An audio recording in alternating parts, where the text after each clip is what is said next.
Let's start the show by talking about my sponsor, Paloma Verde, and their new website, palomaverdecbd.com. Head over to palomaverdecbd.com and check them out for all of your CBD needs. They've got the gummies, tinctures, salves. So if you're needing anything to maybe chill you out, something to help you get mellowed out, something for your joint pain and stiffness, go over to palomaverdecbd.com and give them a check out. Carlos and Vanessa are awesome people. They run a great company. And if you enter the promo code FACTS at checkout, you'll get 25% off your order. Plus, any order over $75, you get free shipping. So, I don't know what you're waiting for. Head over to palomaverdecbd.com and check them out. Let's start the show. This episode will be completely taken out of context. Welcome to the Fact Check This podcast. Fact Check This podcast, and today's episode is going to be incredibly short because I am sick. I guess my natural immunity and from with COVID has finally worn off. I got COVID back before it was cool to have COVID, and I literally have not been sick since then, prior to today. Also, just as a public service announcement, I strongly do not recommend having children. They are horrible. That is all. Jesus, this is terrible. So, a buddy of mine, Magoo, who has been on the show before, and if you watch our morning show, he's a regular contributor to that. He's also been on that show as well. We did last Tuesday's live stream with him and Jose and Tyler Yankee. So, friend of the show, Magoo, had sent this little nugget. And it's a guy who's running for Senate in Nebraska. Almost positive it's Nebraska. If it's not Nebraska, it's some flyover state like that. I say flyover state like I don't live in one myself. But so anyway, this Dave Else for Congress, not Senate, Congress in Nebraska. And just looking at a couple of his posts, I decided, you know what? I need to destroy this dude as thoroughly as possible because most of what he's saying is completely nonsensical. And he supposedly is a farmer, but all of his ag related posts are about as ass backwards and retarded as a person could possibly get. Plus he's in Nebraska, so there's a good chance he would lose running unopposed. But I wanted to pull up some of his retardation and just address it directly because there are average people who don't understand why literally everything this dude is saying is wrong. So we need to take that down a notch or 17. So hopefully you can see this if I did it right. So we're gonna look at this first post right here. Weird how people argue with me that $3 corn was more money than $8 corn. I wonder what school taught folks that. And this is a common theme for a lot of his posts here is, let's see if I can find a couple more. We'll go back to the Jesus one in a minute.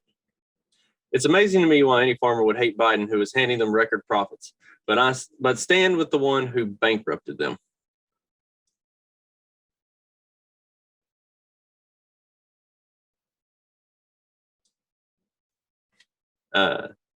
Corn hit an all-time record high today. Good job, Biden, signing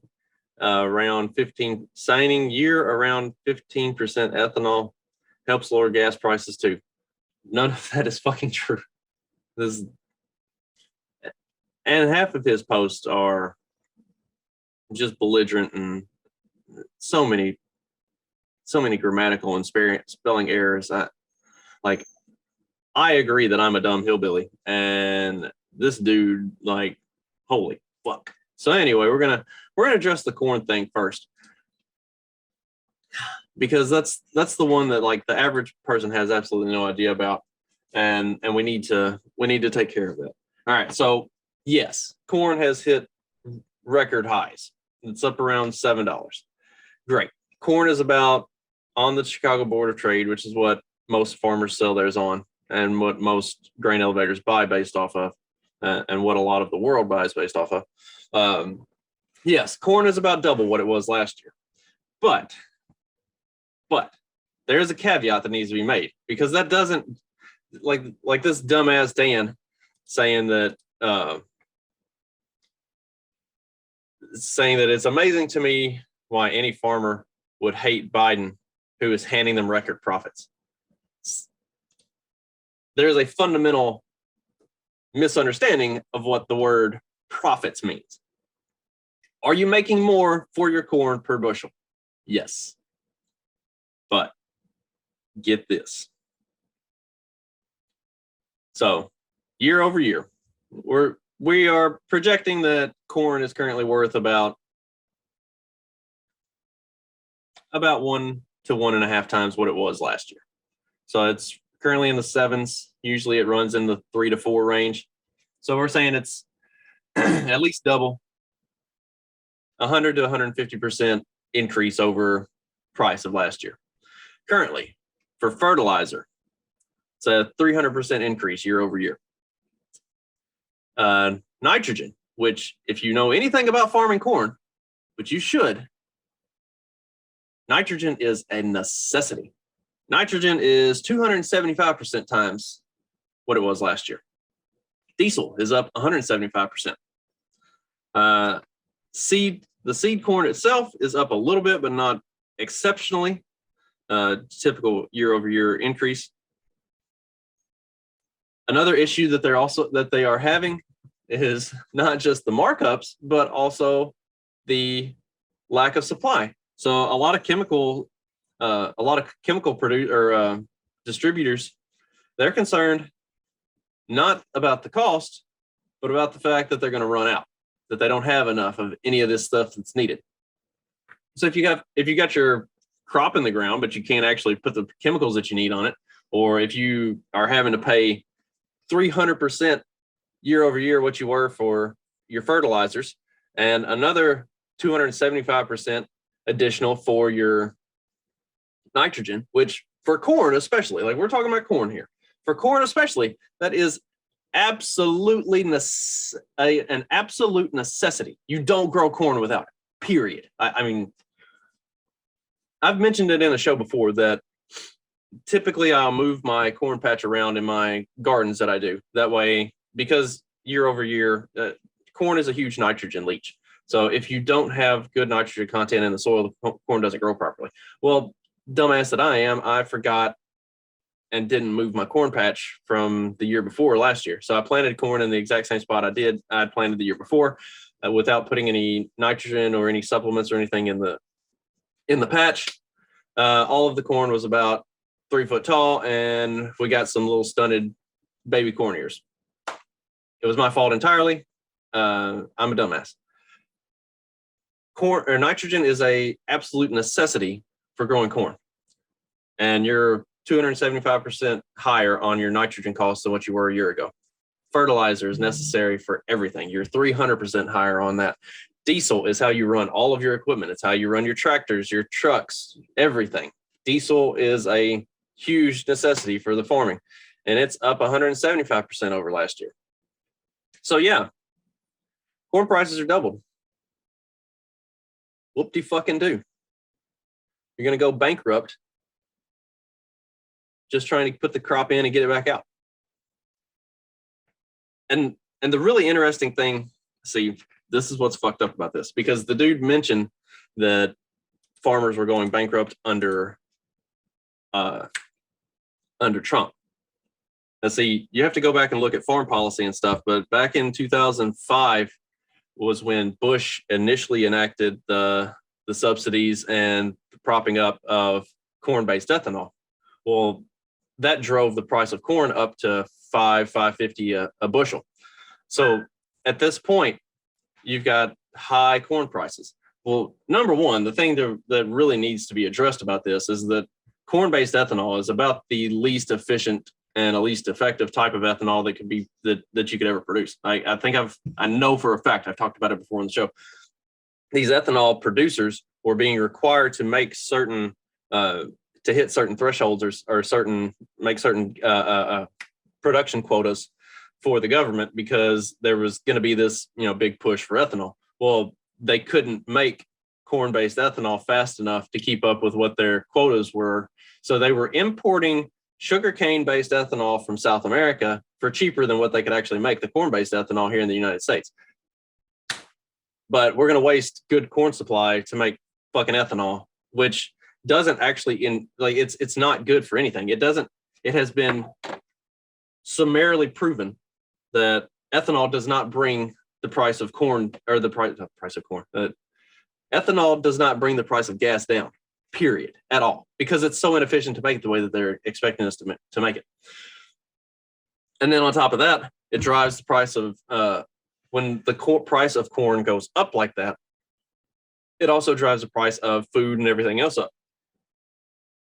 Nobody gives a shit about that, apparently. And so the problem that we have, the reason why you saw so many farmers going bankrupt, and also around this time was when some of the trading regulations and stuff got loosened, and so because of whose pocket gets padded by doing this, they loosened some of these regulations on the Board of Trade and allowed big hedge funds and stuff to start getting involved in trading. So these are people that have no interest in no investment in buying, growing, selling actual physical commodities. They're in it for speculative purposes and to try to make a buck, because the commodity market can take huge shifts up and down from day to day, from week to week, especially depending on weather reports and crop reports and all kinds of other stuff.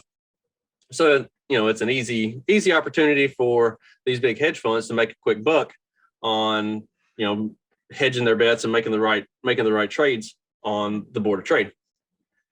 So the hedge funds start getting involved in trading. The price of corn, not so much because of the hedge funds. The funds stayed mostly out of corn because there was so much government involvement with the ethanol thing. But they started really getting involved in soybeans and especially in wheat. So it drove the price of wheat way up through the roof. At the same time, so then because the price of wheat is driven through the roof, it's none of it was supply based. It was all based on speculative the hedge funds and speculators who are playing around in the markets and fucking with prices. So price of wheat goes through the roof. Every farmer on the planet can grow wheat, literally. I mean, you almost have to be a complete fucking retard not to be able to successfully grow wheat. So the price of wheat is spiking. Everybody's growing wheat. From the elevator side of things, the people who actually receive the grain and then ship it and all of that stuff, we don't fucking need your wheat. We don't want it. We've got 3 years worth of supplies that we can't get rid of because literally everybody in the world can grow wheat. At the same time, the U.S. government, year over year, is always buying Russian wheat and other Eastern European countries' wheat when we already have a fucking surplus. So U.S. government getting involved in all of this stuff is so anyway, all these prices are running way up. Well, as these prices are running up, all of these farmers are going out and buying more land and buying more equipment and buying more stuff, but they're not buying it with cash. They're taking out operating loans and they're using it. And because the prices are so high, all the banks are just like, yes, take all the money. Take it all. You're going to pay it back easily because look how high the prices are. And then you finally get what was inevitably going to happen, where all of the subsidies and stuff for ethanol expired because it needed to expire. It wasn't accomplishing fucking anything. Around the same time, you kind of have the trade war with China and everything else going on. So prices start to come back down because the global economy and the markets were getting so volatile that the speculators pulled out. They couldn't keep, as things are going up and down like that, they couldn't keep being handed those losses like they were. So they had to get out of it. And also because China and Trump had their little standoff, which it wasn't a bad thing. I mean, if anybody who all right, so I think I talked about this, maybe not. At the time that the whole China Trump soybean trade war was going on, and beans came back down to like $8 a bushel or something. It was also and there was all this talk about how the Board of Trade was coming way down and how China was not taking any imports from the U.S. This is also happening in July. when, in anticipation of bean crop coming in, the Board of Trade always takes a huge dip. And at that time, there aren't huge reserves of beans that the U.S. is shipping to China. At that time, China is buying most of their beans from South America, specifically from Brazil, because Brazil produces year-round, and that is the time of year. So, like, they were talking about how China was canceling all of these contracts, but if you looked at what the board was doing and you looked at the time of the year, like, it all made sense. That's not something that's unusual. That's something that literally happens year over year, without fail. But because Trump was in the midst of this spat with China, it got propped up as this thing that it wasn't actually. But anyway, a lot of this was the culmination of about 15 years of government sticking their fingers in the pie and fucking stuff up. And the board was making corrections. Wheat came back down to what would be considered normal prices. Corn came back down to what should be considered normal prices. Beans were coming back down to what should be considered normal prices. The reason you had all these farmers going bankrupt at the time is because the U.S. government had spent the last 15 years just pushing this market to an inflated level, and all of these farmers that went out and gotten big farm loans and stuff to buy more land and buy more equipment, and then all of a sudden the price comes back down. Well, guess what doesn't happen when the price comes back down? Your bank doesn't say, "Oh, the market took a turn, so we're going to adjust how much money you owe to reflect that." No, you still have to pay all of it. So now suddenly they can't make their payments.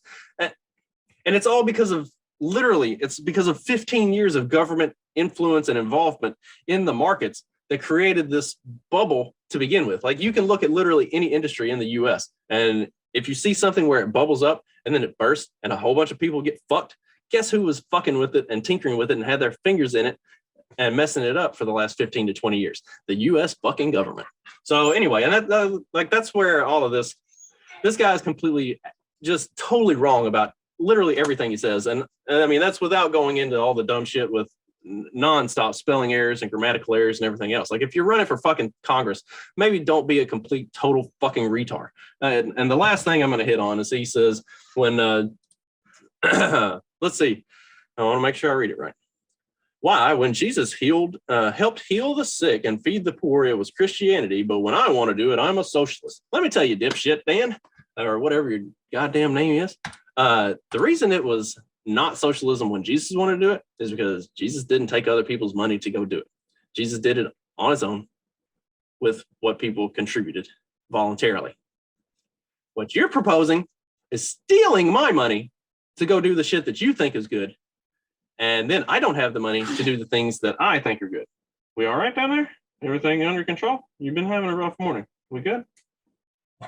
All right then. So anyway, that's what I say his name was? Dan Else? Yeah. Retard for Congress in Nebraska. Please feel free to go over, find his YouTube, or not YouTube. I mean, if he has a YouTube channel, God help us all. Go find his, no, you're okay. Go find his Facebook page and just berate him up one side and down the other. I guess I got to wrap this up. Somebody thinks they need attention today. I don't know, you're a big attention whore. Why can't you just go play with Nadia and leave me alone? Shut up, Ginger. All right. I'm wrapping it up. Thanks, everybody, for tuning in. Could be sure to check back tomorrow night, Tuesday, April 26th at 7:30 p.m., where I will be joined by James Gentleman, Jacob Winegard, and Craig Schmott. We are going to talk about how completely exhausted we are and the benefits of rest and what is it? Downstate. Yes, downstate. I've been messing with some downstate a little bit. It's actually a beneficial thing. So tune in tomorrow night for that. And hope everybody has a great rest of your day, a great rest of your week. See ya.